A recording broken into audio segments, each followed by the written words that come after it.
Vamos a compartir el espacio con colegas de Brasil, Perú, México, Panamá, porque tenemos un invitado que estamos muy ansiosos de que ustedes le escuchen, le puedan preguntar. Es una persona con mucha trayectoria y que Amauta está muy contenta de haber invitado. Vamos a presentar a Rodrigo. Nadia, no se escucha. Que Está mal. ¿escuchás? El sonido mal. bajo. No sé. Yo 2 horas hablando. ¿Ahí se escucha? Algo se entendió, no te preocupes. Ahora sí, al menos yo te escucho. ¿Vos, Sí. Rodrigo, me escuchaste todo el tiempo? Isabel, ¿querés Hola. chequear tu dispositivo? Sí, ya chequeé, ya está mejor, está mucho mejor. Solo Yo quiero te escucho, Ana. decirte que Perfecto. Andrea Almeida está con Yo nosotros. escucho bien. Bueno, vamos a pedir que se silencien todos los micrófonos, así esto no se pone engorroso, nos escuchamos todos, sobre todo lo escuchamos a Rodrigo. Y el que quiera intervenir o preguntar algo lo hace por el chat, y nosotros vamos a leer la pregunta, pero por favor no habiliten el micrófono y hablen encima de alguien más, porfa. Bueno, lo vamos a presentar a Rodrigo, es el licenciado Rodrigo Moreno, especialista en clínica, psicólogo y magíster en drogas dependencia. Le vamos a dar la palabra a él. Hoy vamos a tener una charla que se titula ¿Qué queda de cómo pensábamos las adicciones? Bienvenido, Rodrigo. Bueno, buenas tardes o buenas noches. Acá estamos a través de todos estos dispositivos encontrando nuevas maneras de comunicarnos, y hablaba hace un rato con Nadia de tantos años de lo que implica hablar frente al público y el intercambio, que nunca años atrás había imaginado que íbamos a estar a través de los celulares pudiendo hacer una actividad así. Creo que sigue siendo una gran oportunidad y a su vez todo un desafío por las complejidades que tiene. Se escucha bien, ¿no? Bueno, las presentaciones, bueno, siempre agradezco y siempre creo que quedan grandes, porque cuando uno más años va teniendo, más, o por lo menos a mí me va ocurriendo, más va repensando las prácticas, no solo por una cuestión de personal, sino porque los escenarios de aparición y de despliegue de las temáticas de adicciones van cambiando, se van complejizando, se van complementando, se van fusionando con otras prácticas y con otras lecturas, y siempre me parece importante que podamos repensar y revisar vivencialmente y epistemológicamente dónde estamos parados y dónde no, no porque uno a veces tenga que cambiar de lugar donde está parado, pero sí porque por lo menos lo tiene que conocer. Porque si no es una práctica o una escucha bastante peligrosa para con quienes uno interviene y para con uno mismo. Hace un rato comentábamos acá sobre el universo de frustraciones que implica trabajar en la temática, y bromeábamos un poco con eso de que, bueno, de todas las cuestiones que están garantizadas cuando uno trabaja en estas problemáticas, y una de ellas es la frustración.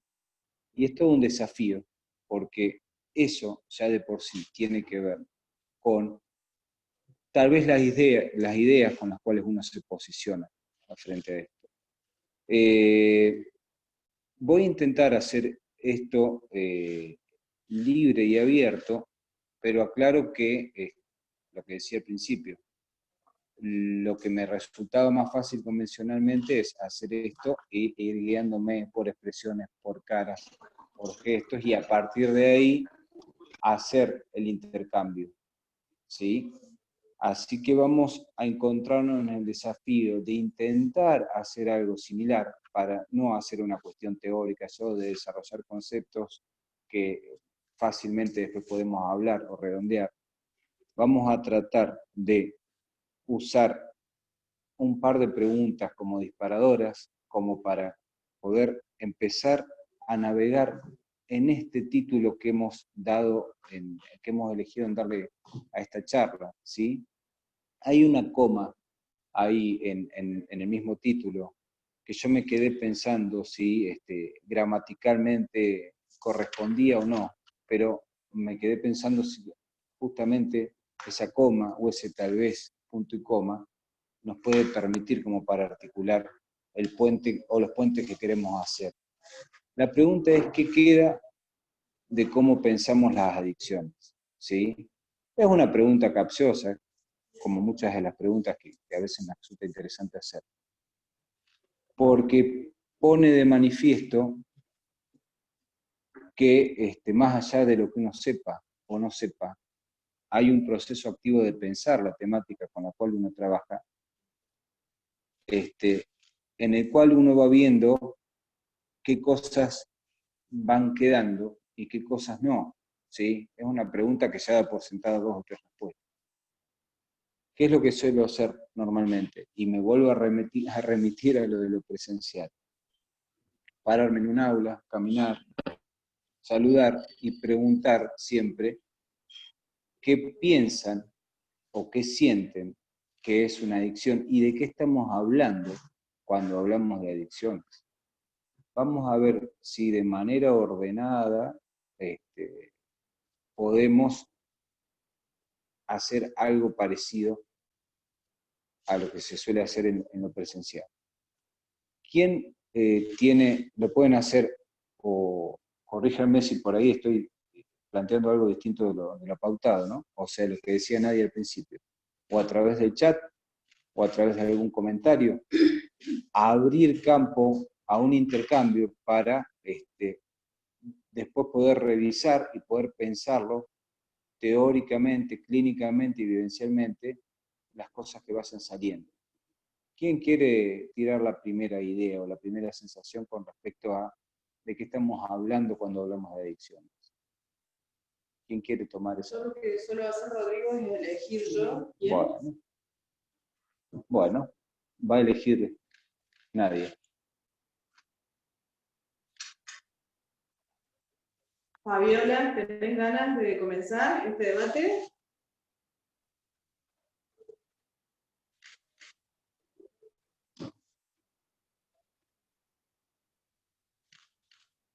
¿Estará escuchando Fabiola? Ahí está. Fabiola. Sí. Hola, buenas tardes. Buenas tardes, Fabiola. Buenas tardes. Sí.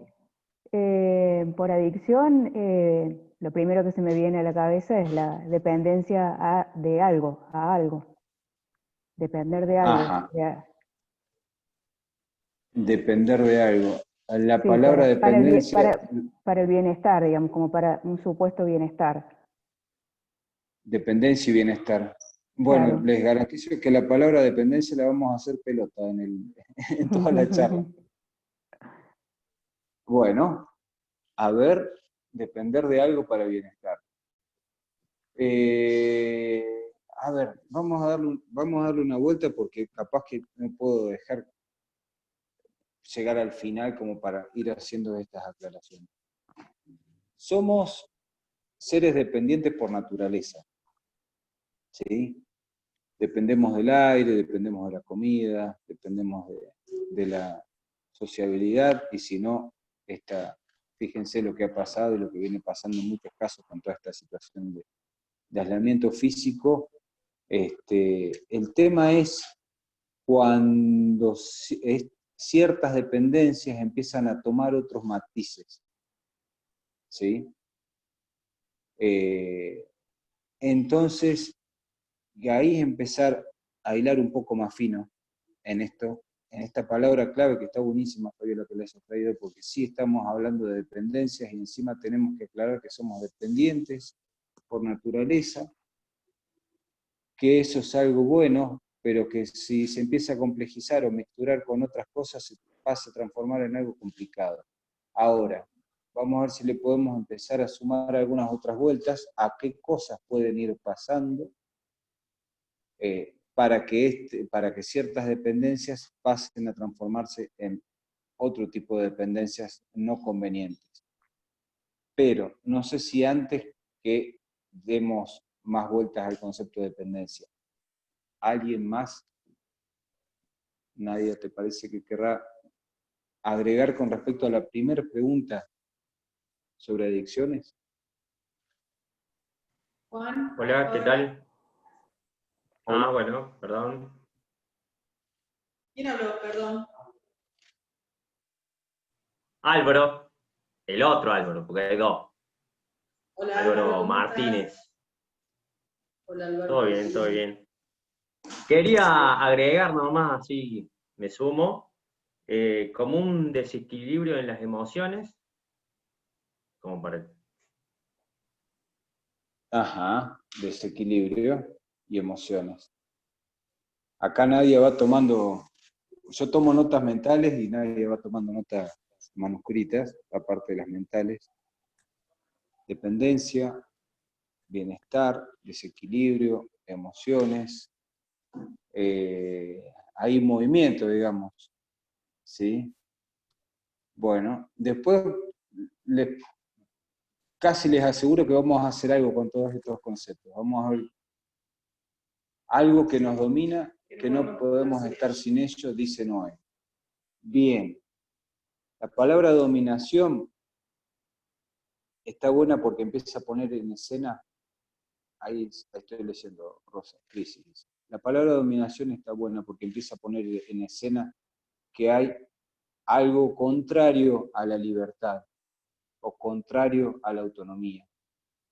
Y fíjense qué interesante, porque en la etimología de adicto es esclavo, ¿sí? En la antigua Roma, quien contraía una deuda quedaba esclavo de la persona con la cual contraía la deuda. Dominio que ejerce ese vicio sobre la persona.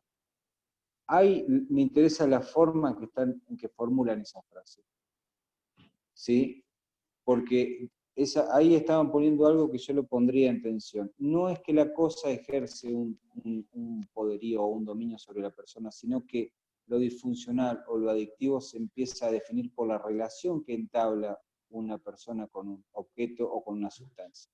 La sustancia de por sí no tendría ningún tipo de poderío de antemano. Nosotros en el curso hablamos siempre de que hay una tríada: contexto, sustancia y sujeto. Bien. Es inevitable elaborar siempre. Exactamente. Bien.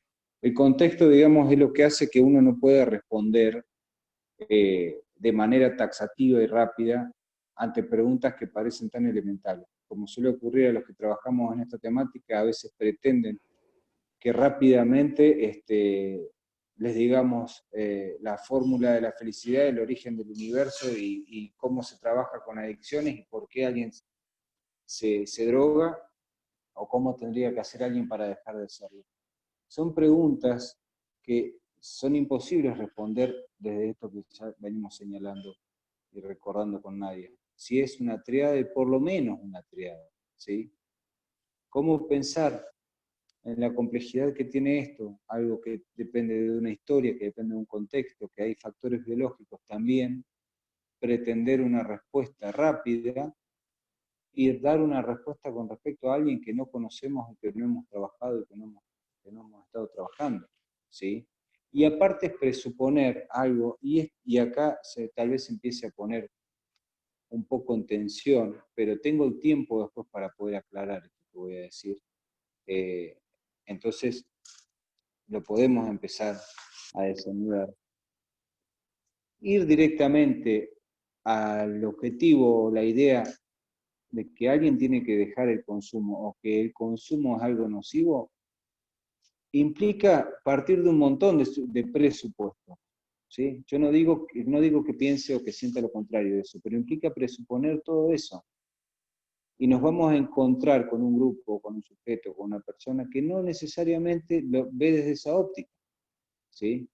Entonces, quienes estén trabajando o hayan trabajado en adicciones, saben que nos vamos a encontrar con alguien que vivencia generalmente, por lo menos cuando está en los inicios del consumo, de una manera bastante contraria a lo que puede llegar a buscar encarar un tratamiento de la problemática adictiva, ¿sí?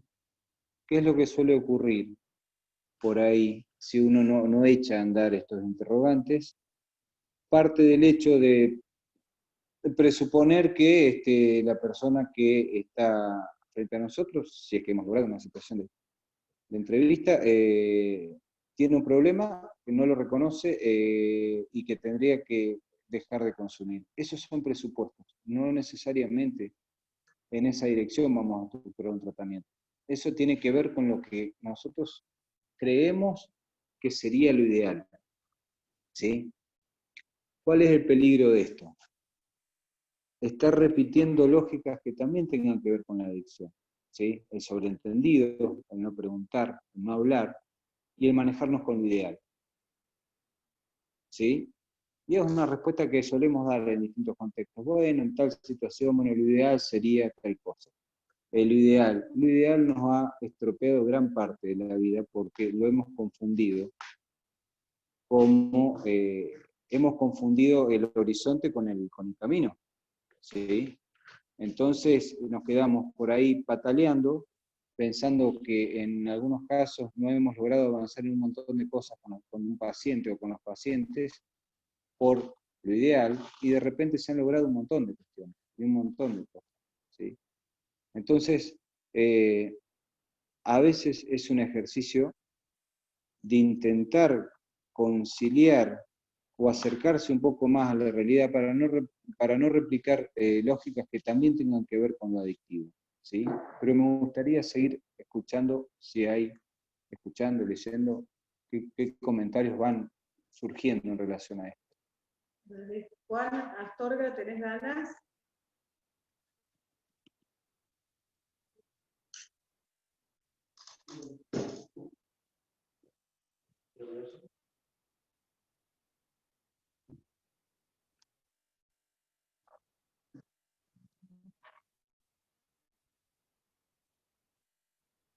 Juan se desconectó, me parece. No, acá está. Juan, ¿tenés ganas?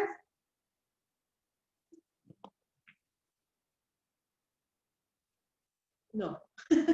Está bien, vamos a respetar. Vamos a tomar el silencio como una respuesta. Sí, dice, entiendo que son vitaminas que se repiten transformándose en un hábito y en una necesidad para adaptarse. A ver. Cecilia dijo eso en un chat. En un chat. Voy a leer el chat.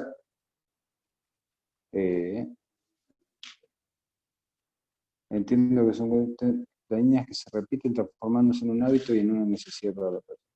Repetición, transformación, hábito, necesidad. Acá nos vamos a encontrar otra vez, la palabra necesidad no es una mala palabra, y que los hábitos, afortunadamente, o lamentablemente, si no nos tomamos el trabajo, son constructos que podemos modificar, ¿sí? Ahora, la cuestión es, ¿para qué? ¿Sí? Y esto me permite retomar un poco lo que dejé abierto, con respecto a las inquietudes, a cómo se posiciona uno frente a una persona, presuponiendo que alguien querría dejar de consumir. Y por ahí lo que es estratégico, o conveniente, o por lo menos práctico, no sé si estratégico, es preguntar o interrogar al otro si tiene motivos para dejar de consumir, o cuáles podrían ser esos motivos para dejar de hacerlo. No centrarnos en lo que históricamente se suele hacer de manera mecánica, que es preguntarle a alguien por qué consume. Es una pregunta interesantísima, pero no es una pregunta necesariamente para formularle al paciente, o al usuario, o a la familia, porque es una pregunta a la cual nos formulamos nosotros, ¿sí? Por supuesto que hay un porqué, 2, 3, miles, ¿sí? Pero también no suele ser el camino más fácil de transitar en primeras instancias, dando por supuesto, en principio, que un objetivo puede llegar a ser, más allá de si hay un cese de consumo permanente o no, sí empezar a interpelar desde otro lugar ese consumo. Interpelar o interrogar, no cuestionar, ¿sí? No quedar solamente en un cuestionamiento, una puesta en tensión de ese consumo porque sí, porque drogarse hace mal, porque la droga hace mal, y por todos esos discursos que tanto conocemos, sino tal vez lo que nos ha faltado es poder darle algunas vueltas más a eso, y a partir de ahí, tal vez en algún momento, cuando menos se lo espera, nos podamos encontrar con algunas de las respuestas a los primeros porqués, ¿sí? Quiero que me puedan señalar si algo, un poco de las cosas que voy desarrollando, tienen cierta claridad o lo voy haciendo muy complicado. Isabel, ¿querés hacer algún aporte? Lo que está preguntando Rodrigo. Está buenísimo, pero a veces se me corta la conexión y me ocurrió hacerle una pregunta porque me parece que hay una distinción, una diferencia entre estar, ¿no?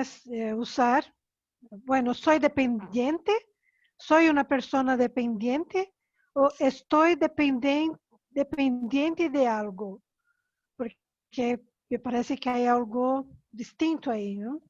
Porque ser dependiente, nosotros ya nacemos en cuanto seres humanos, no dependemos de otra persona, incluso para ser alguien, ¿no?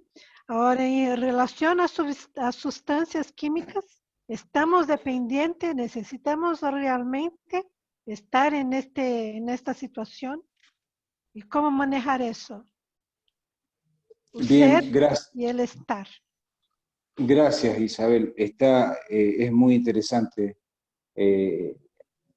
lo que pones en interrogante, porque muchas veces confundimos el ser con el estar, o el tener o el transitar con el ser, ¿sí? El estar transitando una problemática no nos transforma en aquello que nos pasa, sino que no nos tenemos que olvidar que somos personas que nos está pasando esto, y no que esto que nos está pasando nos captura y nos da toda una nueva identidad, ¿sí? Decías, ser dependiente o estar dependiente.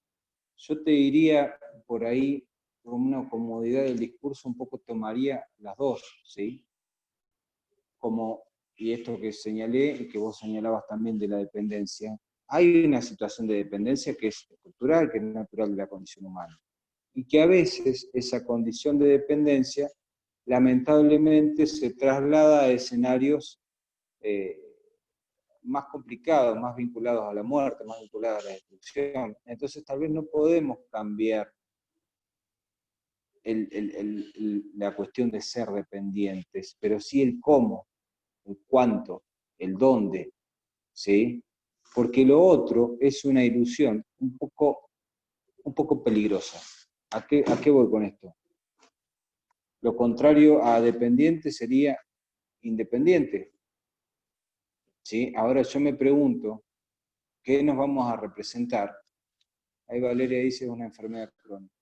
Sí, hay que ver qué piensa cada uno con eso, porque a mí a esta altura me dice relativamente poco. Le diría que muchas cosas son enfermedades crónicas, y si no son crónicas pueden volver. Una gripe, por ejemplo. La cuestión es cómo el sujeto se va posicionando y se va deconstruyendo en esto. Yo le puedo asegurar que las personas que tienen estas llamadas enfermedades crónicas, estas o las otras, tienen una evidencia también radicalmente distinta del concepto de enfermedad, ¿sí?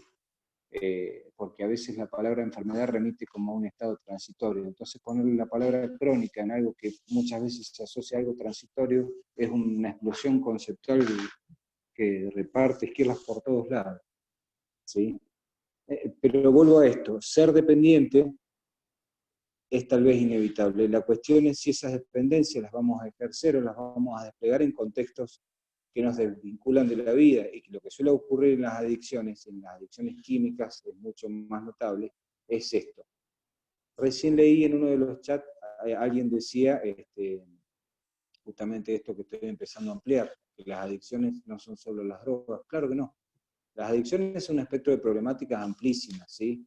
a veces revisten un carácter crónico en el sentido de que toma cierta fuerza, se consolida de manera tal que le cabe mucho más la palabra crónica, otras veces no, pero lo que se transforma en todo caso en crónico es el estar atento, el preservarse y el saber que hay una proclividad a la recaída en muchos casos. Y también quiero aclarar esto, ¿sí? Porque cuando ponemos un rótulo, cuando ponemos una categoría, si la ubicamos de un lado parece que lo que no está en ese sector queda por fuera. Ese es un riesgo también, porque en mucho tiempo se quería, hay varios tipos con y sin sustancia, correcto, Elvira. Mucho tiempo se decía adicto, que no cualquiera se hacía adicto y que había como una preconfiguración, si bien es cierto en muchos aspectos.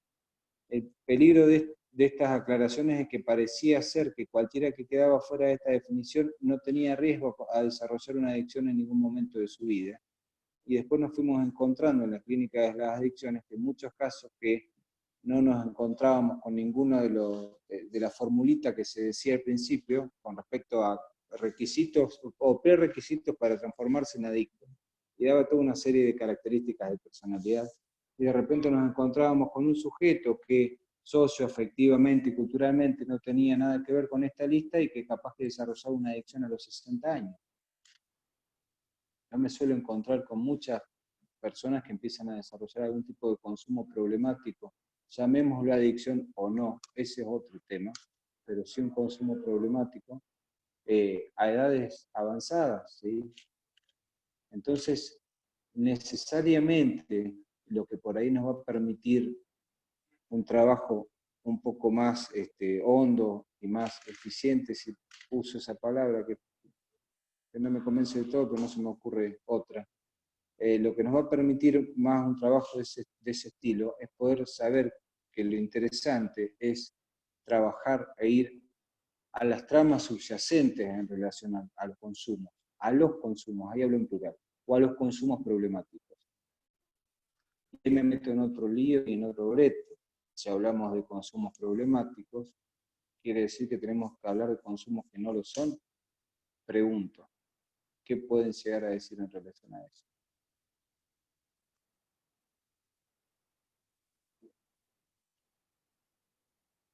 Cecilia, ¿tenés ganas de compartir? ¿Te referís a mí? No sé si soy la única Cecilia del grupo. Sí, a vos te estoy viendo. Bueno, en primer lugar, la verdad que lo escucho muy poco al licenciado. Buenas noches, ¿cómo le va? ¿Qué tal? ¿Cómo está? Me cuesta bastante escucharlo. No sé si me escucha. Yo te escucho perfecto, ¿me escuchas bien? Sí, por ahí como que cuesta un poquito. No, simplemente lo que puse en el chat y en realidad tengo muchas ganas de escuchar y seguir aprendiendo. Bueno, yo tengo 62 años y trabajo con un paciente, como lo puse en el chat, que es bipolar y con consumo problemático. La verdad que mi edad y la experiencia como AT, y sobre todo en esto me ha ayudado bastante. Pero sí, me gustaría muchísimo compartir con ustedes, pero estoy muy interesada escuchando y aprendiendo de todo lo que están diciendo. Bastante claro, licenciado, muchas gracias. Bueno, gracias. Voy escribiendo. Bueno, muy bien, está bien. Bueno, Conclusiones. Ustedes gracias, quieran Cecilia. por ahí preguntar. Pero sí creo que lo último, como para cerrar y no invadir, sinceramente mi edad, y yo soy mamá, soy abuela, y entendiendo a mi paciente como sujeto, porque yo creo que es así, hay una pirámide, consumo social, etcétera, etcétera. La droga es uno, y el sujeto es único también. Entonces, en la experiencia que tengo con él, que hace un año que estoy con él, en distintos lados, porque lo he visto en el CPA, lo he visto en el neuro, lo he visto en clínicas privadas, en el tiempo que él ha podido estar también libre de internaciones y rejas, he podido bucear en en el sujeto, en su persona, en quién es, poder palparlo, poder entenderlo, poder escucharlo, poder entender en qué momento él recurre mucho más, porque no consume la misma cantidad todos los días, pero sí hay detonantes, pequeñas frustraciones en él que lo llevan al exagerado consumo y no deja de ser autodestructivo, ¿no? Yo lo cuento desde mi lado como licenciado, discúlpeme, no soy psicóloga. No, no, no. Pero Es que son esos lugares los que nos aportan a los psicólogos y desde donde podemos aportar los psicólogos. Si hay algo que tiene que quedar claro, Cecilia, y a mí, y yo lo aprendí con la práctica. En la teoría yo me había casado con otro marco. Es que esto es complejo, bien, es integral, es colectivo, señalaba la otra vez Nadia, y que cualquiera que piense que desde solo su saber o solo su rol va a poder, vamos a usar la palabra solucionar, va a poder solucionar esto, ahí está por lo menos en dos problemas. Primero está con una respuesta errada, segundo está con una respuesta peligrosa, ¿sí? Porque replica o repite la misma lógica omnipotente que a veces tienen los pacientes con los que estamos trabajando, ¿sí? O sea, creo que necesariamente digamos lo que que en nos la... lleva a esta problemática es a tener como un posicionamiento cauto y humilde frente al tema, porque es así, es complejo. Digamos que él me va dando las pautas a cómo seguir, ¿no? Él y el Sí, entorno familiar, porque en realidad estoy trabajando muchísimo con el entorno familiar, una familia expulsiva, intolerante. Hay toda una base, ¿no? Que no todos los chicos, no todos los pacientes tienen la misma situación familiar. De hecho, es un sujeto con una realidad en una familia. quiero señalar esto en relación a las palabras que estás poniendo el acento y no en relación al caso en sí, porque no lo conozco, ¿no? No, está Pero bien, está bien. siempre es importante saber que cuando vamos a estar usando un adjetivo, nosotros estamos formando parte de conceptualizar algo de esa manera, ¿sí? Porque, por ejemplo, yo puedo estar entrevistando a dos personas por separado y cada una me dice de la otra que es expulsiva, ¿sí? O sea, la categoría en sí no me dice demasiado si no lo veo en funcionamiento. No lo sé, o Lo sea... abandonan, licenciado, lo corren de la casa, llega él y llega la peste, digamos. Entonces se ha trabajado Bien, con el bueno, equipo. pero Claro.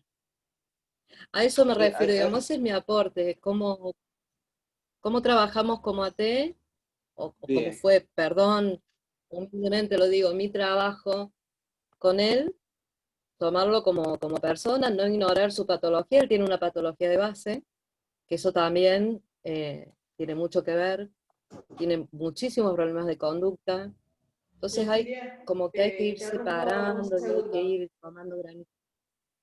No te escucho. Te sí. interrumpo un segundo, ¿me escuchás? Sí, yo me voy a decir, Vamos a estar conectados vía WhatsApp. Después de esto estamos todos en grupos y tenemos los números, pero para hacerle consultas al licenciado después, pero ahora tenemos muy poquito tiempo, mucho para hablar, entonces las intervenciones que hagamos las vamos a acotar un poquito. Es muy interesante lo que estás diciendo, pero vamos a optimizar más el tiempo. Te pido disculpas por interrumpirte. no, disculpen, por favor. Gracias. No, no, por favor. Bueno, fíjense, todas ocurre esto muchas veces en esta temática, no sé otras, porque no conozco, imagino que en muchas problemáticas humanas ocurre que uno despliega un concepto, habla de otro y empieza a resonar por todos lados, y lo particular que tiene la temática adictiva, como otras también, pero por ejemplo, es que al ser algo que nos atraviesa a todos y que forma parte de la cotidianidad, ocurre un fenómeno muy, muy interesante y muy irritante a la vez, que como es un tema, una problemática pública, todo el mundo habla y todo el mundo opina, y son dos cosas distintas, ¿sí? Una cosa es hablar sobre algo, y otra cosa es ya tomar un posicionamiento en el cual la pregunta deje de tener un movimiento, ¿sí? Entonces nos vamos a encontrar con personas que están atravesados por algún familiar o ellos mismos por algún aspecto de la problemática, pero no hay un interrogante sobre esto, hay una respuesta, ¿sí? Entonces, eso hace que no se eche a andar ningún dispositivo de prevención, ni de tratamiento, ni de derivación, ¿sí? Entonces, me parece que, y aclaro esto, y lo digo con toda seguridad, cualquier tratamiento que se cierre, que solamente rotule, que categorice y que no eche a andar preguntas y cosas a construir con los pacientes, yo le diría que no va como bien direccionado, ¿sí? Porque la relación del sujeto con la sustancia es algo que tiene que revisarse, entenderse, respetarse en algunas cuestiones. No digo el consumo, digo la relación. Y espero que se pueda entender la gran diferencia, ¿sí? Yo no tengo absolutamente ninguna duda que el consumo de drogas es perjudicial en el corto, mediano y largo plazo, ¿sí? Más cuando se transforma en un consumo problemático. Ahora, una cosa es decir eso, y otra cosa es asumir un posicionamiento taxativo, moral, prohibitivo, ¿sí? Punitivo, ¿sí? Esas son cuestiones que tienen que ver con otras lógicas, ¿sí? Y por lo menos mi aporte o mi rol va desde el lado de la salud. Y creo que no preguntarse, por lo que fuere, no es un acto de salud, ¿sí? La pregunta tiene que ver con la salud, ¿sí? Entonces, decirle a alguien de repente, supongamos esto porque es un cliché, y dudo que desaparezca, vos no tenés que drogar nunca más, no tenés que desearlo, y no quiero que hablemos más del tema, no consumamos más droga. Imagínense qué puede llegar a tener eso para echar a andar un proceso terapéutico, ¿sí? O sea, muy difícilmente se puede hacer algo, y eso me permite volver a tocar y a nombrar la pregunta de esta charla, ¿sí? ¿Qué queda de cómo pensamos las adicciones? ¿Sí? ¿Qué lugar habitamos en esa pregunta? ¿Sí? Y otra cuestión que creo que sí es importante, en esto sí me animo a ser taxativo, aunque esté un poco en contradicción con varias de las cosas que señalé. Históricamente se ha pensado que hablar de adicciones es hablar de drogas.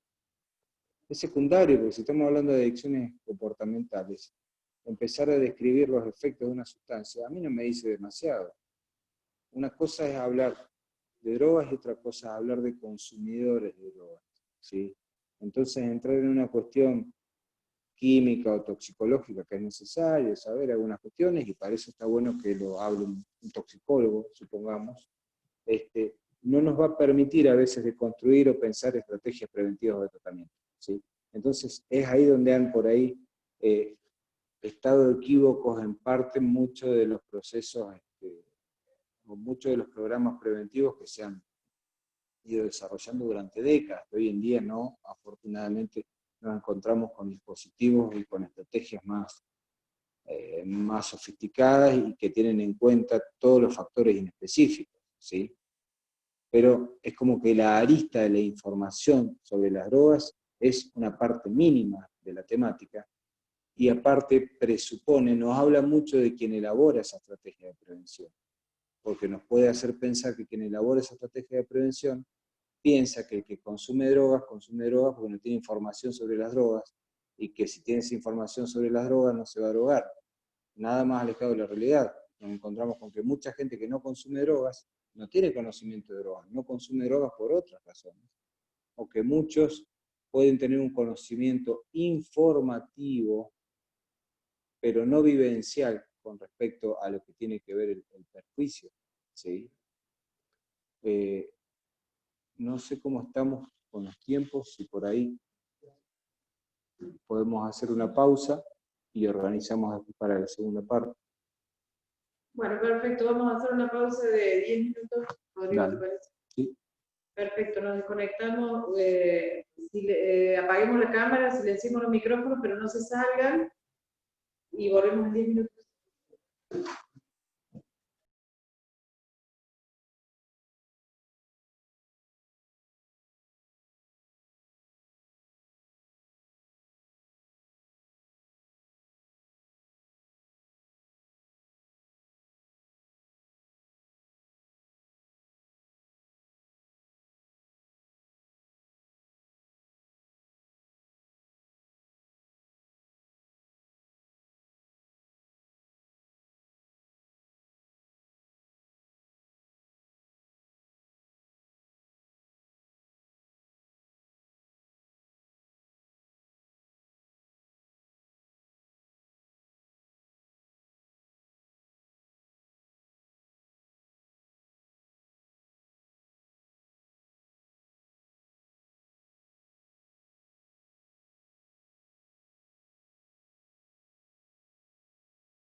Buenas.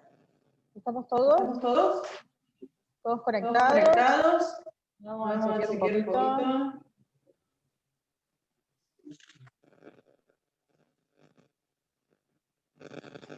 Bueno, estamos todos. Vamos a retomar después de este recreíto.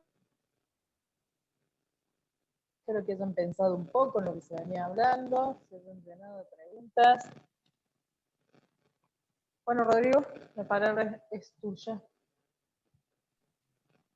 Bueno, estoy viendo cómo me volví a aparecer acá. Bueno, ¿qué les ha quedado resonando o con qué sensaciones se han ido quedando en relación a la introducción que hicimos? ¿Levantan la mano o elijo yo?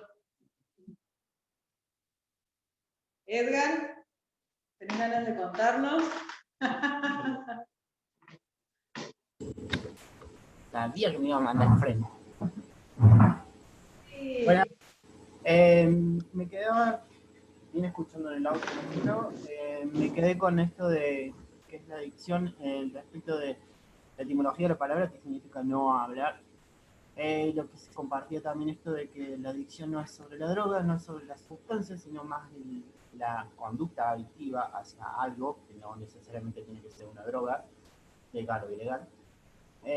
Y lo que compartió una de las compañeras también esto de acompañamiento a la persona como sujeto único, digamos, en ese momento. Eso, por el momento. Bien, la etimología yo no dije no hablar, esa es una coincidencia clínica. La etimología de adicto es esclavo. Lo otro es una homofonía de estos tiempos que es cierto, una dificultad de los pacientes para poner las cosas en palabras, ¿sí? Pero una vez en un artículo señalaba esto, cuando nos encontramos con pacientes con dificultades para poner las cosas en palabras, por ahí, a vuelo de pájaro rápidamente podemos decir, no, bueno, pero no es así, porque yo me encuentro con que los pacientes adictos hablan mucho. Bueno, pero una cosa es hablar mucho y otra cosa es hablar de lo que a uno le pasa. Y esto rápidamente se puede ver en instancias clínicas, cuando uno le pregunta a los pacientes cómo están, y capaz que le responden qué piensan, qué hicieron, qué no hicieron, desarrollan argumentos sofisticadísimos y complejos sobre un montón de cosas, pero la simple y modesta pregunta sobre cómo está o qué se siente frente a algo, es uno de los grandes desafíos a veces del trabajo clínico en la temática, ¿sí? Y es un poco lo más complicado, porque justamente donde apareció la dificultad para identificar cómo se siente es que apareció el acto de consumo y el sostenimiento del acto de consumo. Entonces, y en relación a esto, también es importante tener en cuenta que estamos ante dos situaciones, porque a veces algunos terapeutas piensan, ahí leo el chat que se me hace largo y si lo leo de corrido pierdo la idea. Muchos terapeutas o muchos profesionales piensan, bueno, no dice lo que siente, oculta o miente. Y no oculta, miente. A veces no dice lo que siente porque él mismo no registra qué es lo que se siente, ¿sí? Entonces, a veces el trabajo de ayuda no es que el otro diga algo, sino que por lo menos, más allá de que lo diga o no lo diga, que pueda empezar a observarse en lo que tiene que ver con sus emociones y con sus sensaciones, y que no obture eso, no lo cuestione, ¿sí? Porque a veces va uno con el cartelito de prohibido sentir ciertas cosas. No, acá lo que está prohibido es actuar algunas cosas. Lo que está prohibido es ir y tener una situación de violencia física hacia alguien, pero tener enojo o rencor o bronca frente a alguien está completamente permitido. De hecho, lo más terapéutico, lo más sano es poder registrar eso, poder expresarlo y en todo caso a partir de ahí ver qué se hace. El gran trabajo que tenemos con este tipo de pacientes y con este tipo de familias, que tienen la misma complejidad o mayor a veces, es poder ayudarlos a identificar qué van sintiendo y qué hacer con eso, ¿sí?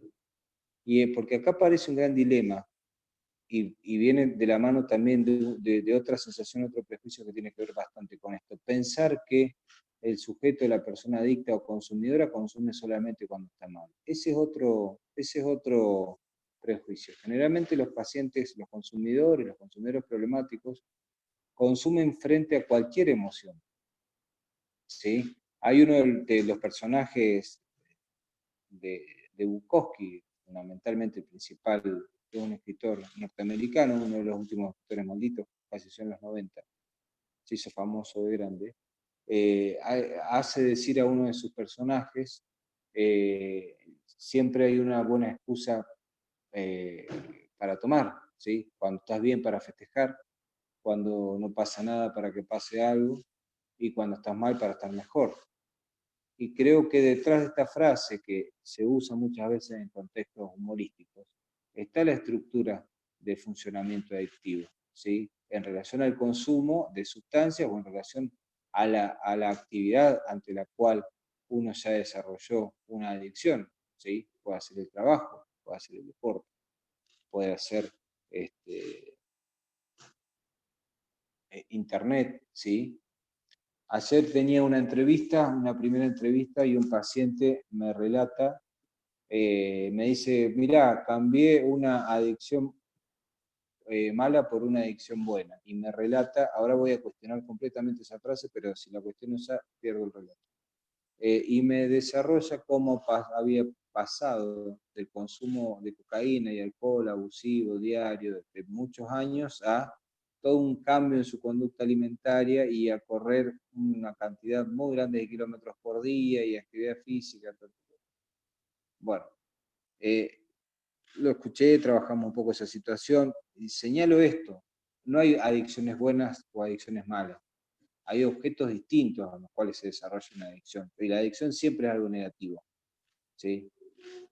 Porque una cosa es que yo corra 10 kilómetros por día, que puede llegar a tener, que para mí es un montón, pero bueno, que puede llegar a tener que ver con una conducta saludable, y otra cosa es que corra 70, ¿sí? Y que termine con lesiones y un montón de cuestiones. Entonces no es que hay una adicción buena o una adicción mala, porque la relación que se entabla con esa actividad ya tiene una característica destructiva, ¿sí? Me voy al chat porque vi que habían escrito, es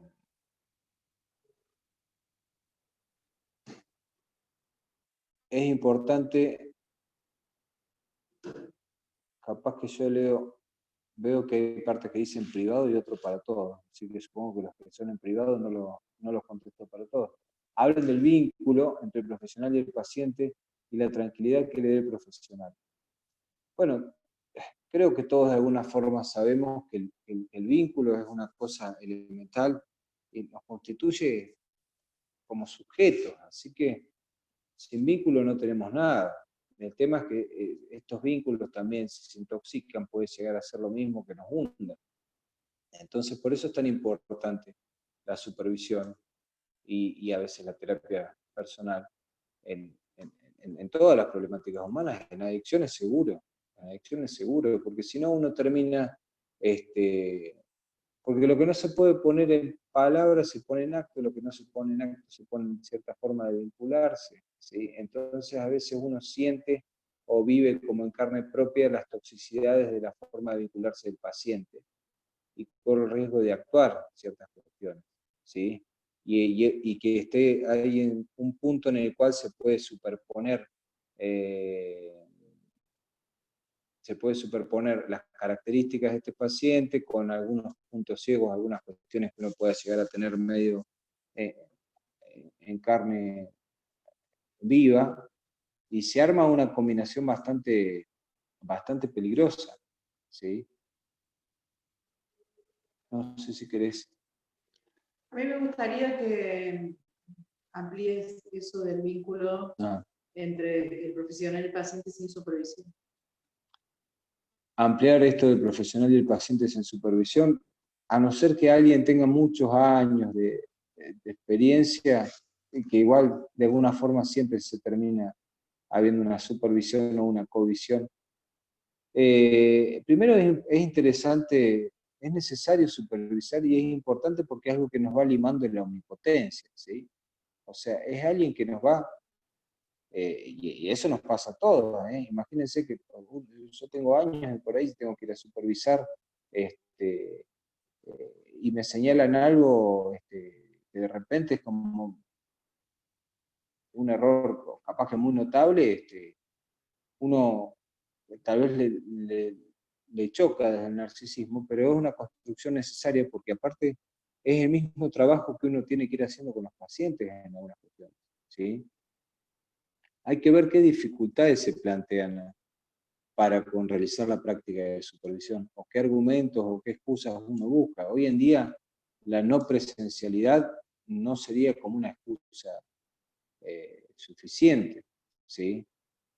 Entonces, yo lo que les sugiero es cambien de supervisor, búsquense uno en la China, en Córdoba, en donde sea, pero vayan revisando sus prácticas, no solo por la práctica, sino por su propia salud, ¿sí? No trabajamos con una problemática simple, trabajamos con una problemática donde la toxicidad es casi la esencia de lo que la define, ¿sí? Entonces tenemos que tratar de hacer una profilaxis de nuestras intervenciones y también de nuestro psiquismo, ¿sí? Es cuidarnos el psiquismo, ¿sí?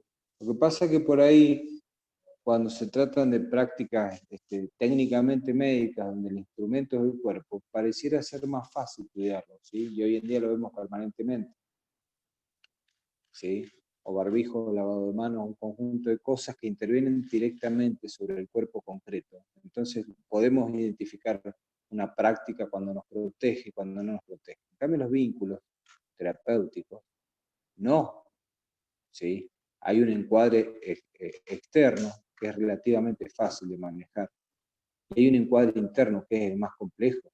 Y a los que hacen acompañamientos terapéuticos, los AT, están muchos más en contacto con eso, que tienen que tener claro ese encuadre interno. Porque, por ejemplo, yo que veo a mis pacientes en el consultorio, los veo 1 o 2 veces por semana, está claro en qué momento estoy interviniendo y relativamente claro en qué momento no. Lo asimétrico está más fácilmente dado. En el acompañamiento terapéutico ustedes tienen claro que no. Entonces el encuadre interno tiene que estar mucho más bien aceitado, ¿sí? Me parece que eso está. Sí, básicamente me parece que la supervisión tiene que ver también con la pregunta que empezamos a hacer nuevamente, que son los prejuicios, que son bastante recurrentes y es una construcción casi diaria, sacarse esa mochila de subjetividad constante, de los medios de comunicación. Exactamente, está bueno Nadia esto que decís, porque quiero decirles que prejuicio también es tener una valoración muy positiva de algo, ¿no? No es que el prejuicio es solamente negativo, porque por ahí me he encontrado con profesionales que tienen una postura completamente a favor del consumo, lo habilitan, lo promueven, eso también es un prejuicio, ¿sí? O sea, es un juicio previo. Lo ideal, aunque lo ideal, ya había dicho que no tiene que interferir demasiado, es no tener ninguna postura, de alguna manera, ¿sí? Digamos, no habilitar el consumo ni inhabilitarlo, sino poner en tensión y en ruedo otras cuestiones que tienen que ver con todo esto que estamos hablando, ¿sí?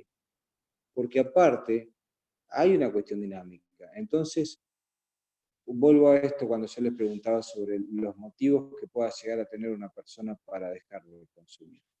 Porque cuando uno pregunta por los por qué, el porqué de hoy alguien sigue consumiendo, no es el mismo porqué de por qué esa persona empezó. ¿Sí? No es lo mismo, en absoluto. O el por qué alguien quiere dejar de consumir, no va a ser el mismo porqué que va a tener que sostener después, no sé, después de 5 años de abstinencia para seguir sin consumir. Eso también hay que seguir construyéndolo. ¿Sí? Y también, bueno, a todos les pasará en experiencias personales en distintos ámbitos que las razones por las cuales quieren hacer algo o quieren dejar de hacer algo van modificándose porque somos seres en movimiento, somos seres dinámicos. Imagínense que tuviéramos el mismo porqué para hacer algo, para no dejar algo, o para dejar algo de hacer durante toda la vida. Eso nos dice que somos muy estables o que somos tan rígidos como un yunque, ¿sí? O sea, depende cómo lo vayamos viendo, ¿sí? Por lo que decís me hace pensar si un tratamiento comienza porque hay una demanda, porque hay consumo, y termina cuando deja de haber consumo. No. En términos metodológicos sería fácil delinearlo así. Yo creo que un tratamiento comienza cuando el señalado como consumidor o como paciente se pregunta algo sobre eso. Ahí comienza, y a veces puede terminar con la misma persona que sigue consumiendo, pero consume desde otro lugar, o elige seguir haciéndolo, que uno puede no promover eso de ninguna manera, pero por lo menos hay como un movimiento subjetivo. Y lo otro es, como hay pacientes que dejan de consumir y no se interrogan absolutamente nada de nada, entonces yo ahí también me pregunto si hubo tratamiento. Me he encontrado en todos estos años con pacientes que, bueno, uno podría casi tener la seguridad de que están sin consumir, pero no hay ningún tipo de movimiento terapéutico de nada. Entonces, eso es como un no consumo de mentira, ¿sí? O sea, yo creo, mi postura profesional ambiciona generalmente las dos cosas, ¿sí? Que haya un consumo que desaparezca, o que se reduzca a niveles prácticamente inexistentes, y que haya un movimiento, que haya un interrogante. El otro día pensaba que en los tratamientos por consumo problemático el consumo es el menor de los problemas. Sí. La administración de la sustancia. Sí. Han quedado el chat sin... Sí, yo puedo preguntarle. Isabel quiere hablar. Sí. Sí, porque me ocurrió algo. ¿El consumo es problemático o es la vida que es problemática para la persona? ¿Qué pasa ahí? Ah, Ahí, ¿qué es el consumo mismo el problema? ¿O es y la el realidad consumo... para ese cuerpo? Y desde ahí pasa a usar algo para construir otro cuerpo, por ejemplo. Está buenísima. Yo, afortunadamente, a esta altura del partido no tengo problema en quedarme sin respuestas. Me acuerdo que los primeros años, cuando empecé como docente, decía, no, uno tiene que saber de todo, y el riesgo era que si uno no sabía algo, a veces lo forzaba, bueno, no sé si decirle que lo inventaba, pero más o menos. Yo todos estos últimos años he leído muchos escritores, de los llamados escritores malditos, y algunos filósofos tal vez llamados un poco oscuros, que yo creo que tienen mucha claridad. No creo que haya tanta oscuridad en eso. Así que, en base a toda esta lectura, más las experiencias que uno va teniendo, pues sí tengo claro que la vida es problemática y complicada y sufrimiento en un montón de cosas. La realidad es que también es todo lo otro, ¿sí? No es ni uno ni lo otro. Entonces, en este artículo que yo les decía que había dado en titular La devaluación de la lucidez algunos años atrás, señalaba esto, ¿sí? Uno a veces no interroga sobre por qué del consumo, porque qué función tiene ese consumo para la persona, y tampoco propone algo distinto, y a veces presupone que la vida sin consumo es color de rosa. La vida tiene un montón de adversidades y limitaciones y sufrimientos, y el que me diga que no, lo charlamos dentro de 15, 20 años, y que me diga dando la misma respuesta, ¿sí? Me parece que en todo caso la apuesta a no consumir para los que no consumen, o a dejar de consumir para los que son consumidores, tiene que ver no con que se van a encontrar con un mundo color de rosa, pero sí que es un mundo en el cual, por lo menos con cierta lucidez, se pueden afrontar las dificultades o los sufrimientos de una manera distinta. Los sufrimientos van a estar, las dificultades van a estar, los dolores van a estar, pero por lo menos uno tal vez no va a instrumentar ciertas acciones donde todas estas cosas negativas o dolientes se potencian, ¿sí? No sé, Isabel, si me escapé por las ramas o te respondí un poco, ¿sí? Pero aparte son preguntas también como existenciales, o sea, en las cuales yo supuestamente tengo la respuesta porque estoy en esta charla como disertante, y me toca ocupar el lugar del que sabe o del que supuestamente sabe, pero lo podemos seguir pensando. Rodrigo, recién en el chat había una pregunta que decía, ¿qué herramientas utilizar con el acompañante? ¿Qué herramientas? Utilizar con el acompañante. Miren, si hay algo que permite la supervisión y la terapia y el conocer y el andar los caminos de uno mismo y la historia, es saber cuáles son las potencialidades y cuáles son las debilidades que tiene cada uno. Entonces, el conocerse a sí mismo, y esto, si le resulta familiar, ya lo dijeron los griegos, se van a encontrar con cuáles son las herramientas potenciales que tenga cada uno y cuáles no. Yo hice acompañamiento terapéutico muy poco tiempo, los primeros años cuando me recibí, y les puedo asegurar que descubrí todas las limitaciones que tengo. ¿Sí? Hay gente que por ahí es mucho más dúctil y mucho más práctica para un montón de cuestiones y puede hacer acompañamientos terapéuticos excelentes, y eso no se lo va a dar la cantidad de libros que lea, que leer siempre, yo creo que siempre hace bien y siempre está bueno, sino también las prácticas que eche a andar y que le permitan ir conociéndose y saber en qué cosas, en qué tiene más fuerza, ¿sí? Como qué habilidades tiene. Creo que hoy en día se da la posibilidad de un montón de recursos para esto. No sé si algún ejemplo se te ocurre. ¿Algún ejemplo de alguna herramienta? Nosotros en clase siempre decimos que conocer las propias limitaciones también está. Yo le contaba a los alumnos que trabajo con trastornos duales y en los trastornos duales los brotes psicóticos son la corriente y que no todos los acompañantes tenemos la obligación de intervenir en eso. El cuadro es muy importante porque decir no soy capaz, no lo puedo hacer. Estoy con pacientes de 1,90 m, 100 kilos, no. Y casi que la alimentación es una de las grandes herramientas. Casi que te voy a copiar la respuesta, en el sentido de que yo muchas veces he dicho que conocer los propios límites y aceptar los propios límites es una gran ventaja, es una maravilla, no es algo negativo, porque me quita de ponerme responsabilidades de las cuales no soy capaz de responder, ¿sí? Imagínense si fuéramos todopoderosos. Yo, la verdad, que a esta altura del partido y esta edad no lo quiero. Prefiero cada vez tener más límites y hacerme cargo de los campos en los cuales manejo algo o siento que manejo algo y poder convocar a las personas idóneas para aquellos campos o acciones en las cuales creo que no conozco, ¿sí? Me parece que en ese sentido el conocer los propios límites no solo nos hace tener una práctica más atinada, sino que nos preserva de no sobrecalentar el motor de un auto que tiene ciertas características, ¿sí? Está bueno eso. Sí, aparte de dar lugar a que pueda intervenir alguien más que sea más efectivo. Sí, sí, de eso se trata el trabajo en equipo. Está bueno. ¿Hay preguntas en el chat, Marcio? Sí, hay preguntas.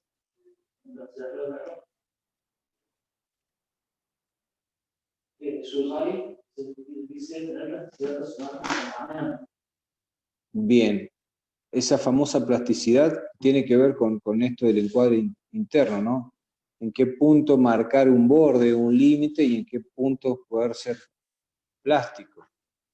¿Sí?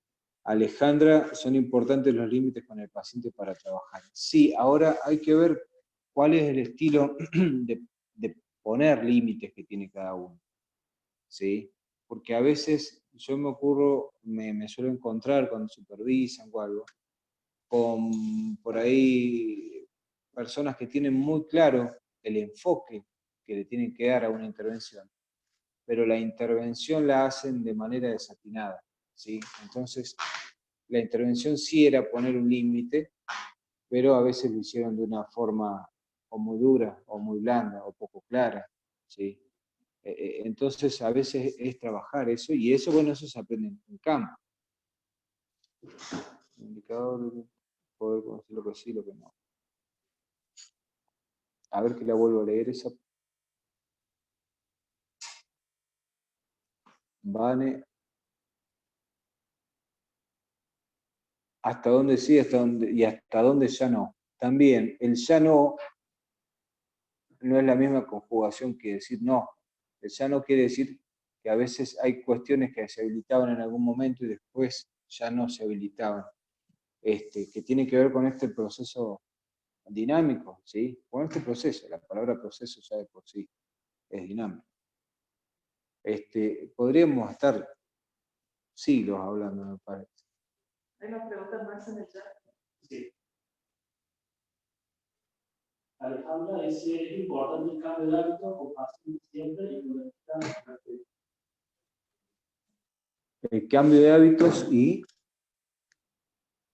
Es importante el cambio de hábito por el paciente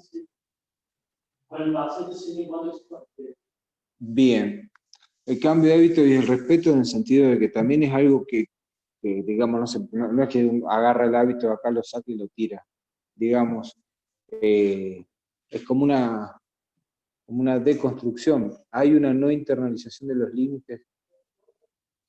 Tengo algo para decir, disculpame, Rodrigo, con respecto al respeto.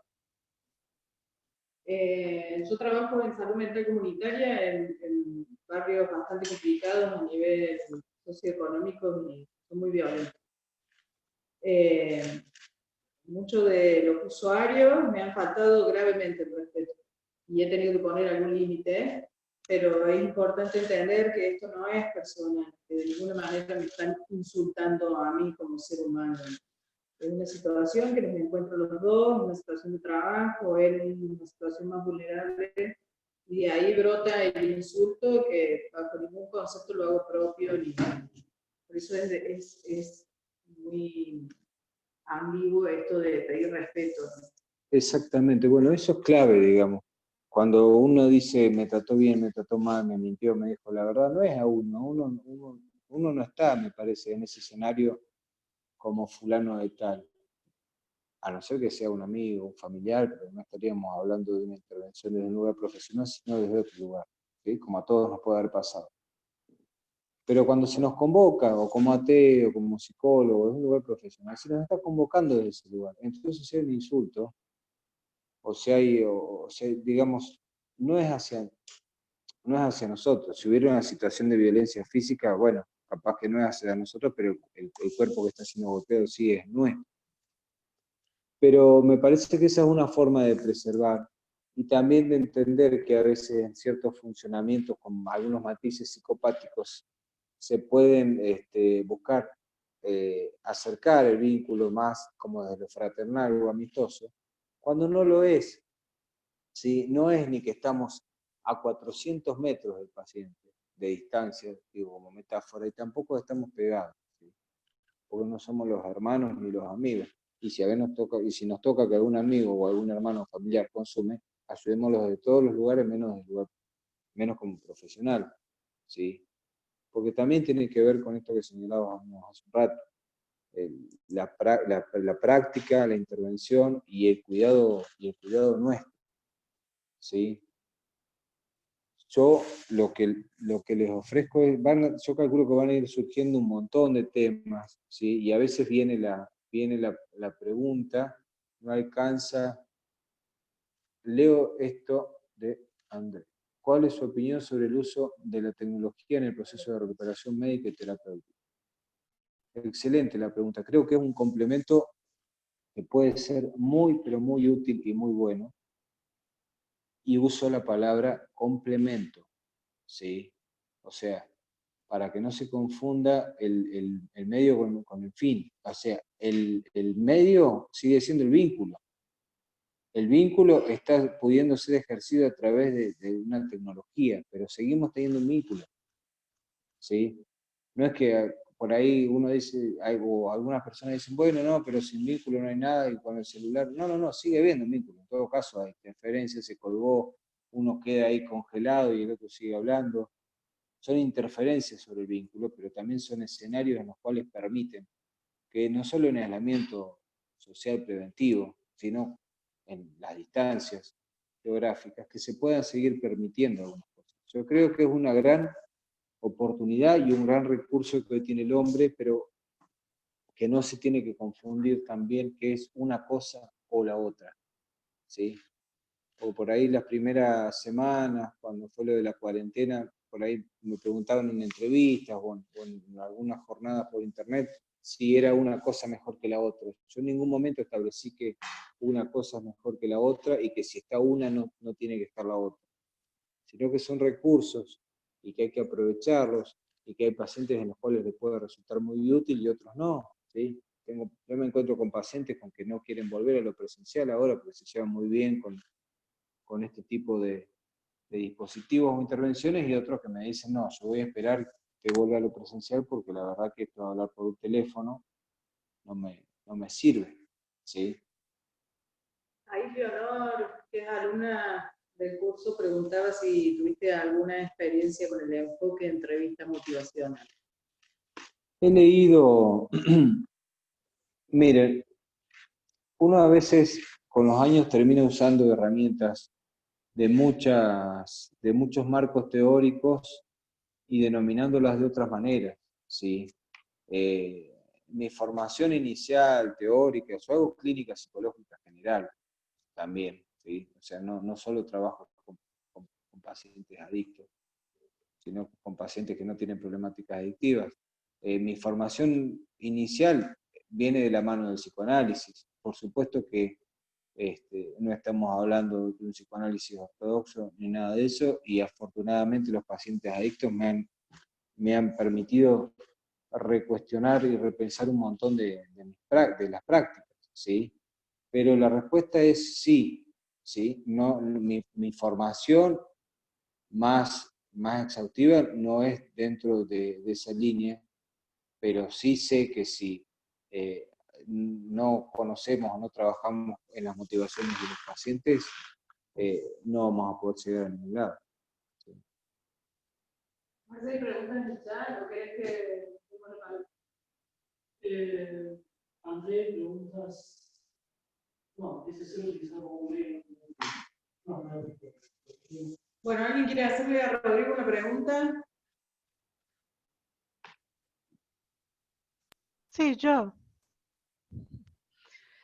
quiero saber qué piensa sobre los acompañantes terapéuticos estar en psicoanálisis o en psicoterapia. La importancia de los acompañantes terapéuticos estar bajo cuidado de un profesional. ¿Me escucha? Creo que Sí, estaba pensando la respuesta. Creo que la teoría no tiene que ser un impedimento, tiene que ser una posibilidad. Y muchas veces ha ocurrido que muchos profesionales han transformado la teoría o un posicionamiento teórico en un obstáculo, ¿sí? Para el intercambio con un equipo o con todas las personas que integran un equipo. Y muchas veces yo me he encontrado con que quien tenía la observación más atinada o más concreta con respecto a qué le pasaba a un paciente era el acompañante terapéutico, ¿sí? No se me cae nada por reconocer y por decir esto, ¿sí? Creo que se trata de poder, vuelvo a esto que hablábamos con nadie, integral, colectivo, ¿sí? Y la discusión con respecto a psicoanálisis, psicoterapia, yo me considero un clínico con orientación psicoanalítica y no un psicoanalista. Así que la respuesta desde la ortodoxia psicoanalítica no la voy a dar porque no la conozco, y la verdad que no es lo que la clínica psicológica me ha llevado a valorar más, ¿sí? Y aparte hoy en día está nutrido de muchos aportes, ¿sí? No sé Isabel si algo me puede acercar a la respuesta. Yo lo que les ofrezco, yo quedo disponible para preguntas que después se las hagan llegar o se las hagan llegar a nadie. ¿sí? Porque el tema es extensísimo y hay un montón de preguntas que siempre salen nuevas. Yo me encuentro con todos estos años que hay preguntas que se repiten, pero que en cada actividad siempre me encuentro con alguna pregunta nueva que a mí me ayude a pensar y repensar permanentemente las prácticas, ¿sí? Así que yo espero que esta sea el inicio y no el cierre del tema o de estar en contacto. La idea de los encuentros siempre, y los alumnos que están haciendo el curso a introducción en el acompañamiento terapéutico en consumo problemático, siempre es estar en movimiento frente al consumo como acompañante, como profesional. Por eso la pregunta que se formulaba como título de la charla. No es cerrar conceptos, sino más bien abrirlos y tenerlos abiertos constantemente. Por eso la dinámica de la pregunta y la respuesta de Rodrigo y la pregunta de ustedes. ¿Querés que cerremos o querés? No, yo cerraría, pero les diría que, bueno, para mí ha sido un gusto. Bueno, gracias. No me acuerdo, Charito, en qué charla. La Fundación Lautaro. Ah, bueno. ¿Qué sucede cuando como ATEC? Bueno, yo quedo disponible, yo no voy a poder responder. Puedo responder, pero no puedo responder con seriedad o con exhaustividad todos los comentarios que van haciendo. Y afortunadamente los medios nos permiten que sí, asincrónicamente podamos intercambiar todas estas inquietudes. Yo les agradezco que hayan dispuesto de este tiempo para encontrarnos en estos espacios y que hablemos de un tema que a todos nos gusta desde un lugar o desde otro, si no, no estaríamos acá hablando de qué pensamos, o qué queda de qué pensamos, de cómo pensamos las adicciones, ¿sí? Así que yo les mando un abrazo de cuarentena. Un abrazo virtual. Un abrazo virtual. El Zoom debería tener lluvia de corazones. Sí. Así que bueno. Bueno, igual nos quedamos en contacto y si necesitan hacer preguntas, nosotros se los hacemos.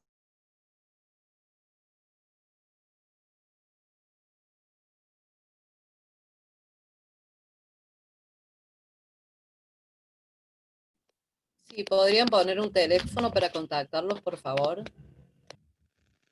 Sí, ahí en el chat vamos a poner el teléfono de Amauta para que ustedes se contacten. Les agradezco mucho, la verdad que me perdí muchísimo por el tema del audio, pero bueno, algo pude captar, les agradezco un montón la amplia convocatoria que tuvieron, a los que nos pertenecemos a la institución. Podríamos tener un grupo de WhatsApp, sí, vamos a gestionar las formas de que las preguntas lleguen. Yo no sé si me están escuchando? Mazo, ¿verdad? Sí, te escucha más o menos. Ya te escucho, Vamos a ¿no? buscar la forma de que las preguntas lleguen, de que Rodrigo las responda y poder ver las respuestas. Es tratar de armar siempre redes entre profesionales que nos podamos apoyar con los casos que nos toquen y podamos aprender entre todas. Pero nunca es cortar la comunicación. Hoy es esta charla, en otro momento será otra, hoy nos organiza Amauta, que dijo Rodrigo, después Rodrigo organizará, Isabel, los alumnos organizarán. El Zoom no tiene límites y nos tenemos que sentar frente a nuestro teléfono y poder hacerlo. Simplemente las redes nos permiten las convocatorias, así que, bueno, en cuestiones de formación y demás, está bueno siempre estar en movimiento. Marce, ¿querés poner en el chat el número de teléfono de Amauta?